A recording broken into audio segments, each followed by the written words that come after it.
এই সময়টা হচ্ছে তার হিসাবের সময়। আল্লাহ রাব্বুল ইজ্জতের কাছে যখন পৌঁছাবে তখন তাকে দেখাতে হবে আইয়াকুম আহসানু আমালা, তোমাদের মধ্যে কে উত্তম আমল করেছে। ভাই আমার, আমলি জিন্দগি মধ্যে শুধু নামাজ পড়া, শুধু রোজা রাখা নয়। আমলি জিন্দগির ভিতরে শুধু দান খেয়ারাত নয়, যে কোনো একটা ভালো কাজ সেটা আমলের ভিতরে। আল্লাহ পাক এক বিন্দু ভালো কাজকে বরবাদ করবেন না।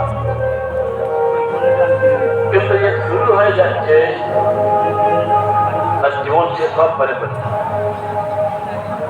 জীবন শেষ হওয়ার সঙ্গে সঙ্গে তার কিয়ামত শুরু হয়ে যাচ্ছে।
الحمد لله نحمده ونصلي ونسلم على نبيه الكريم.